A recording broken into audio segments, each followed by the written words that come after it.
Dans l'assemblée des saints, assoiffé je me tiens, que ton onction descende sur moi. Conscient que mon destin est dans le creux de ta main, que ton onction descende sur moi. Je suis disposé, assoiffé, que ton onction descende sur moi. Je suis disposé, assoiffé, que ton onction descende sur moi.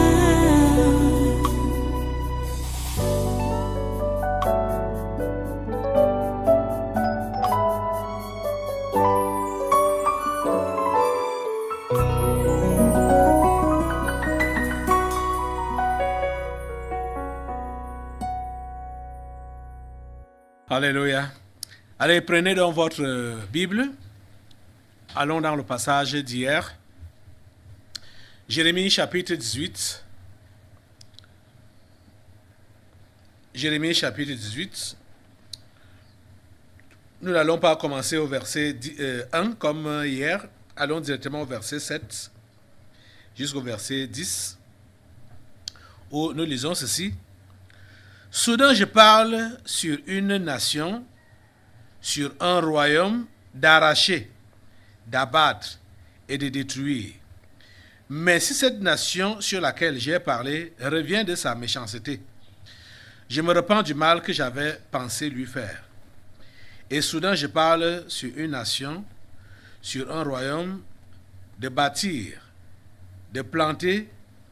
Mais si cette nation fait ce qui est mal à mes yeux et n'écoute pas ma voix, je me repens du bien que j'avais eu l'intention de lui faire.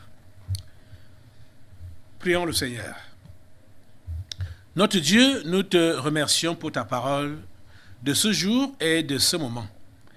Et nous te demandons, Père Saint, d'ouvrir l'intelligence de tes enfants à saisir ton interpellation, à saisir ton conseil, et donne-lui la grâce de pouvoir mettre cela en pratique.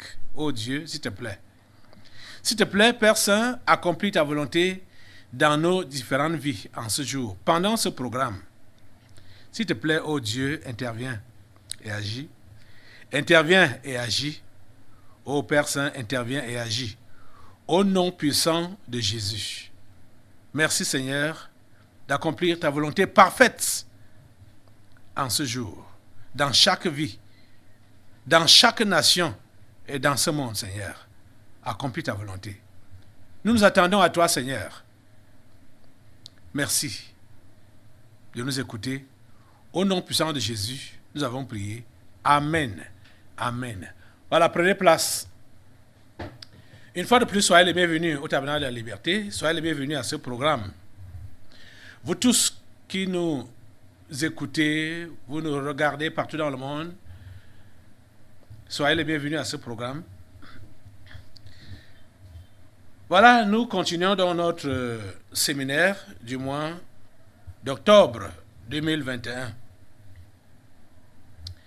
Le Seigneur est fidèle. Le Seigneur n'a jamais été infidèle. Tout ce qu'il promet, il l'accomplit. La Bible nous dit que celui qui a fait la promesse est fidèle. Donc quand Dieu fait la promesse, il est fidèle. La seule chose qui peut empêcher à la promesse de Dieu de s'accomplir dans une vie, c'est ce que nous venons de lire là. Quand on sort de ses voies. Parce que ces promesses ont toujours des conditions. Je vous ai dit hier de lire Deutéronome chapitre 28. On va partir là maintenant ensemble pour voir ce que Dieu dit. Deutéronome chapitre 28, ouvrez là-bas et vous allez voir, j'espère que vous avez lu, hein? En ce qui concerne donc ses grâces et ses bénédictions, il dit, je commence au verset 1, Deutéronome 28, si tu obéis à la voix de l'Éternel ton Dieu, en observant et en mettant en pratique tous ces commandements que je te prescris aujourd'hui, l'Éternel ton Dieu te donnera la supériorité sur toutes les nations de la terre. Voici toutes les bénédictions qui se répandront sur toi et qui seront ton partage lorsque tu obéiras à la voix de l'Éternel ton Dieu. Vous comprenez? Si tu obéis à la voix de l'Éternel ton Dieu, si tu obéis à la voix de l'Éternel ton Dieu, en observant et en mettant en pratique tous ces commandements que je te prescris aujourd'hui, l'Éternel ton Dieu te donnera la supériorité sur toutes les nations de la terre. Et voici toutes les bénédictions qui se répandront sur toi et qui seront ton partage lorsque tu obéiras à la voix de l'Éternel ton Dieu. Mais aujourd'hui, les gens veulent que les bénédictions de Dieu se répandent sur eux alors qu'ils sont dans la désobéissance, alors qu'ils sont dans le péché, alors qu'ils n'ont rien à voir avec Dieu. Ils ne veulent pas lui obéir. Ils réclament seulement les bénédictions. Et c'est le mauvais évangile que les faux prophètes ont répandu là-bas dehors. Oh mon Dieu, ta grâce. Dieu ne bénit pas le pécheur. Dieu ne bénit pas le pécheur. Vous comprenez? C'est ce qu'on peut appeler grâce universelle de Dieu. C'est différent de la bénédiction de Dieu pour ses enfants. Là, Jésus avait fait comprendre que ce soit la pluie ou bien le soleil, Dieu fait pleuvoir ou fait lever le soleil sur tout le monde sans faire de différence. Mais quand il s'agit de la bénédiction, ici là c'est une grâce spéciale. Et la bénédiction ne s'arrête pas sur la terre. La bénédiction, c'est ça qui t'ouvre la voie du paradis. Quand tu es le béni de l'Éternel, la voie du paradis t'est ouverte. La porte du paradis t'est ouverte. Vous comprenez?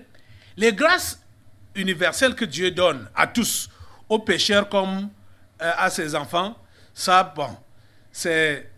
entre dans sa suprématie et sa largesse.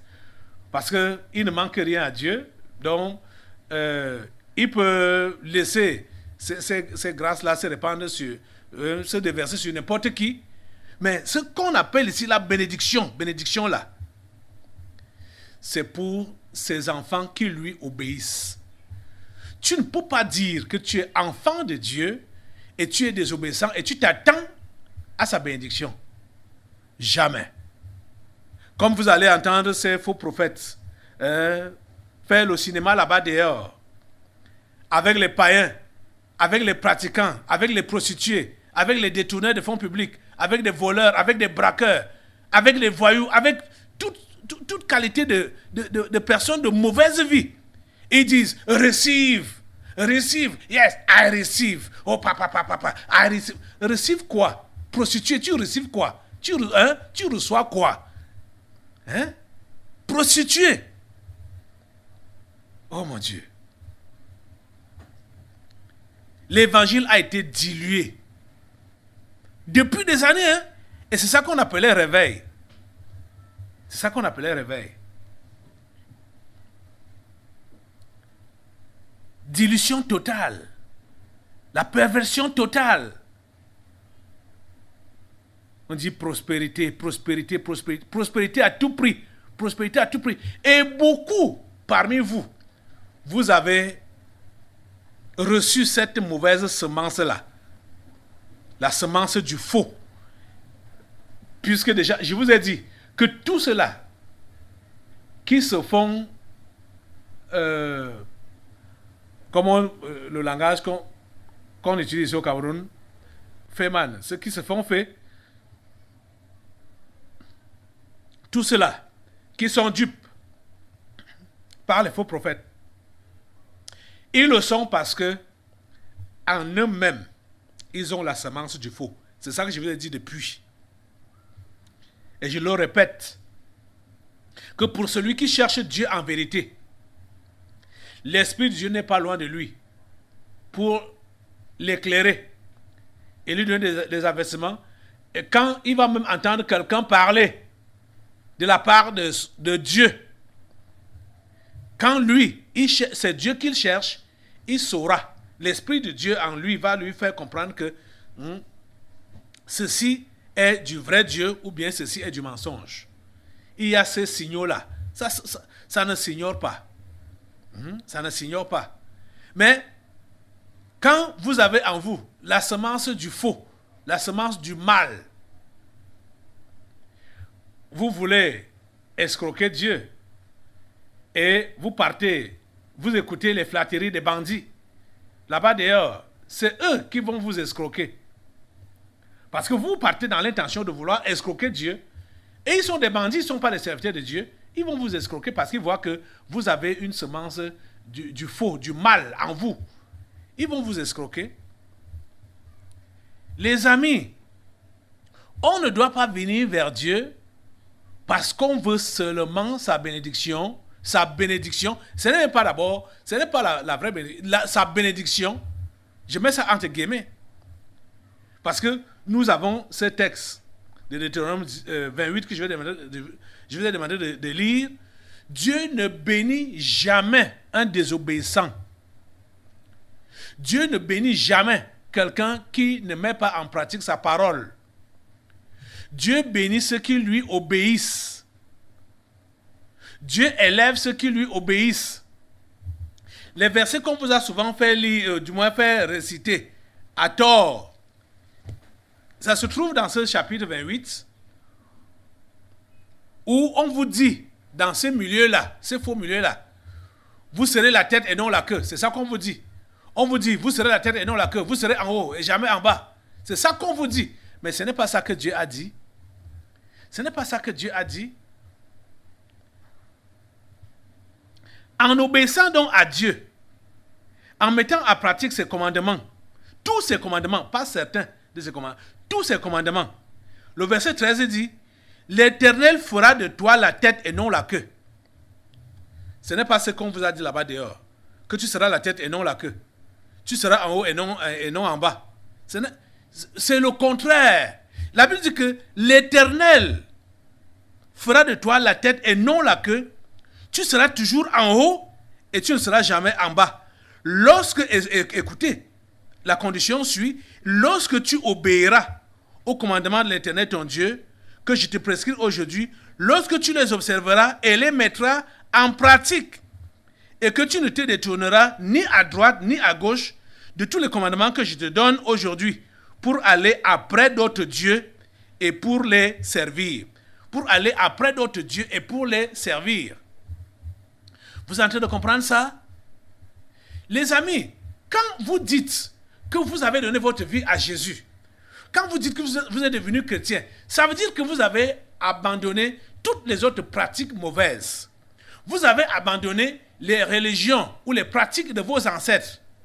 Donc, vos esprits familiers, vous avez abandonné ce qu'ils sont en train de faire ou ce qu'ils ont introduit dans la famille que de génération en génération, voici ce que leur descendance doit faire.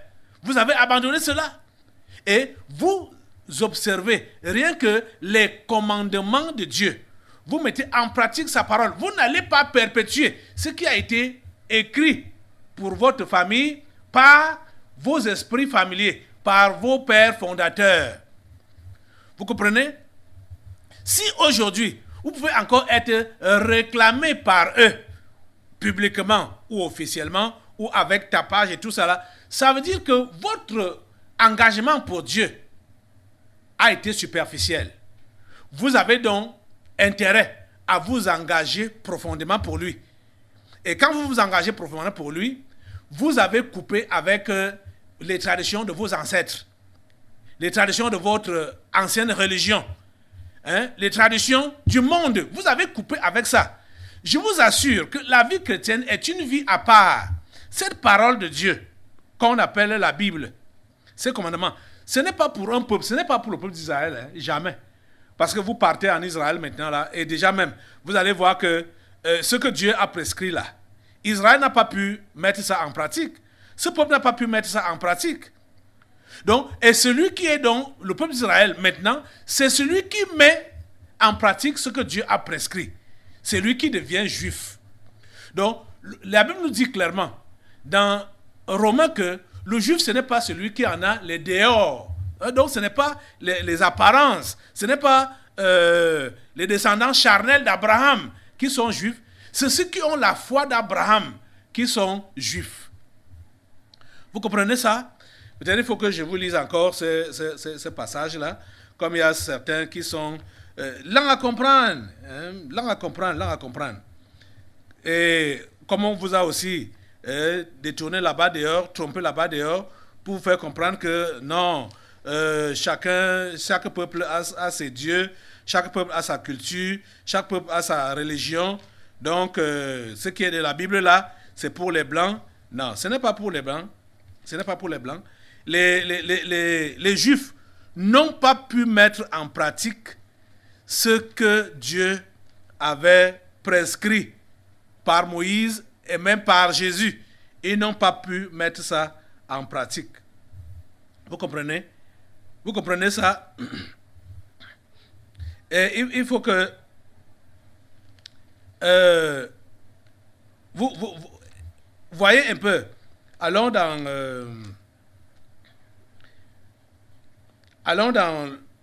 Romains chapitre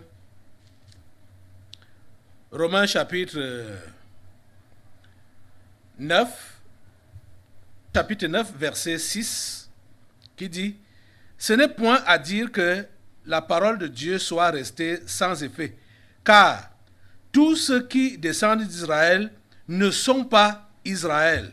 Vous comprenez ça clairement? Tous ceux qui descendent d'Israël ne sont pas Israël. Donc, ce n'est pas une affaire charnelle. Ce n'est pas une affaire charnelle. Vous comprenez? Pour dire que c'est pour les Blancs, la Bible est donc pour les Blancs parce que Jésus était un Blanc. Non. Le peuple d'Israël physique a rejeté cette parole. Le peuple d'Israël physique a rejeté la parole de Dieu, les recommandations de Dieu.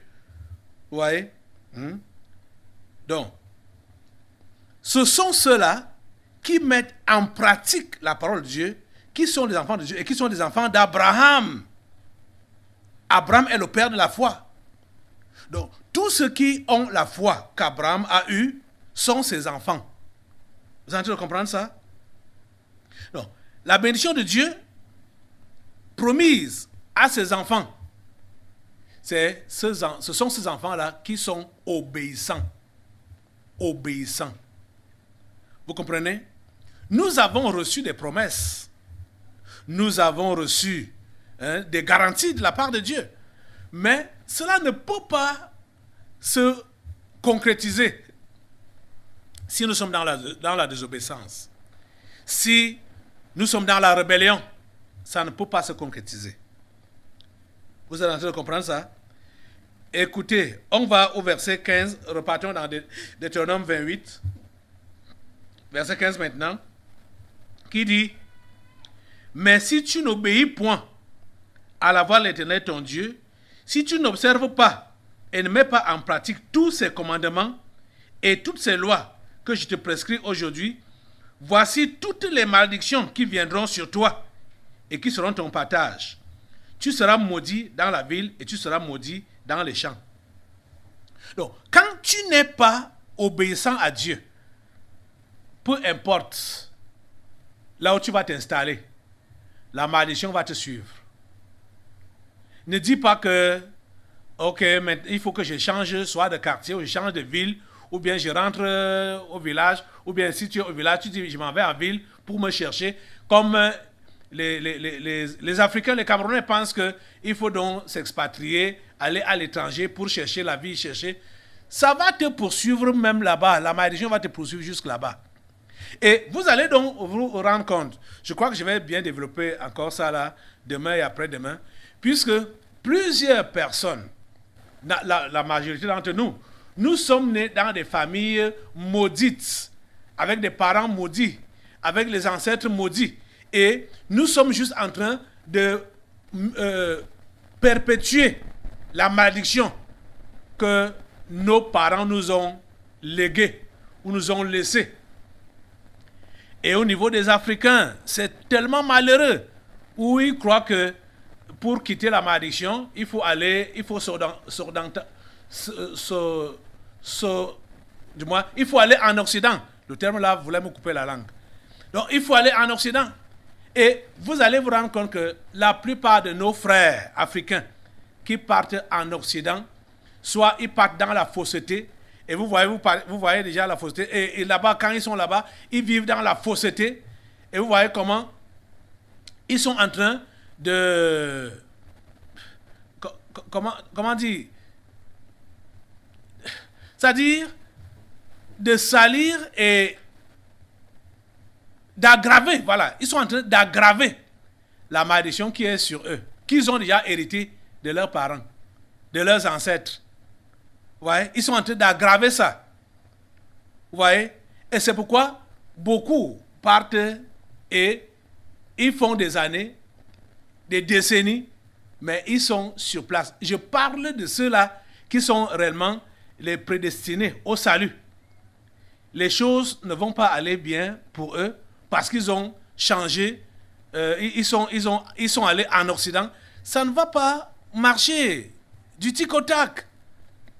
Ils sont sur la malédiction, ils promettent la malédiction. Parce que la Bible dit que tu seras maudit dans la ville et tu seras maudit dans les champs.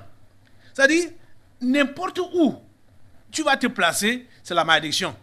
Que ce soit au village, que ce soit en ville, que ce soit à l'étranger, que ce soit en Occident, que ce soit n'importe où, la malédiction va te poursuivre. Parce que tu as hérité cela et tu es en train de perpétuer cela en ne revenant pas vers ton Dieu au travers de Jésus-Christ pour te repentir de tes péchés et commencer à appliquer sa parole. Vous comprenez ça? Beaucoup sont en train de se battre et ils vont donc aller soit d'église en église, de prophète en prophète, de milieu en milieu pour chercher à exorciser les démons qui les bloquent. Ça ne pourra pas marcher. Parce que ceux-mêmes vers qui vous partez là sont des agents des ténèbres. Ils sont des agents du diable préparés par vos esprits familiers qui ne vont pas vous enseigner le vrai évangile. Ils ne vont pas vous prêcher le vrai évangile. Ils ne vont pas vous enseigner la vraie parole de Dieu. Ils vont seulement empirer votre situation pour vous promettre la richesse, vous promettre la prospérité, vous promettre le bonheur, le bien-être sur la terre sous la base de la malhonnêteté. On ne vous demande pas de vous repentir d'abord. On ne vous demande pas de vous réconcilier avec Dieu. Mais on est en train juste de vous promettre la belle vie sur la terre sans repentance. Qui va venir de qui? De soi-disant Dieu. Ce n'est pas le Dieu d'en haut. Le Dieu d'en haut demande que tu puisses d'abord te repentir de tes péchés et tu puisses appliquer sa parole et là alors, il pourra verser sa bénédiction sur toi. Vous comprenez? La plupart de nos frères africains qui sont en Europe, plusieurs savent que c'est frauduleusement qu'ils sont allés là-bas et ils savent que ça n'a pas marché et que normalement, ils doivent revenir dans leur pays. Parce que les Européens nous ont juste trompés. Les mirages, ce que vous voyez à la télévision là, ce sont les mirages. J'en ai déjà enseigné ici, ce sont les mirages. Les mirages. Jésus a vu ça. Jésus a vu ça. Jésus a vu la ville de New York. Jésus a vu Manhattan, le quartier Manhattan. Jésus a vu tout ça. Shanghai, il a vu tout ça. Tout cela lui a été proposé. Mais Jésus a dit, ce n'est pas pour cela que je suis venu ici là. Cette brillance, c'est des chimères. C'est des chimères. Vous voyez, c'est des chimères. Et à l'heure actuelle, plusieurs Africains sont en train de constater que ce qu'ils avaient pensé être des gouvernements de liberté, de démocratie, c'était du mensonge. Parce que la dictature vient de là-bas. Ils ont juste placé en Afrique des gouverneurs, c'est-à-dire de leur choix, qui sont nos frères, de la même peau. C'est eux qui les ont placés. On va les appeler. Quand vous entendez les Occidentaux appeler un dirigeant africain dictateur, comprenez que celui-là a décidé de se démarquer. c'est-à-dire de se retirer et de ne plus mettre en pratique les consignes qu'on lui donne. C'est pour cela qu'on va l'appeler dictateur. Vous comprenez ça? Je vous dis la pure vérité. Et vous avez remarqué que tous les dirigeants africains qui ont décidé de se réveiller et de révolutionner leur peuple, ceux-là ont été massacrés. On ne citera jamais assez le président Thomas Sankara, on ne citera jamais assez le président libyen Muammar Kadhafi, on ne citera jamais assez tous ces gens-là. On sait. Voilà des gens qui ont décidé de se démarquer. Mais ceux-là avaient décidé de se démarquer sans Dieu, sans le support de Dieu. Ils pensaient bien faire pour leur population par leur propre force. Ils ne sont pas appuyés sur Dieu. Dans l'assemblée des saints, assoiffé je me tiens, que ton onction descende sur moi. Conscient que mon destin est dans le creux de ta main, que ton onction descende sur moi. Je suis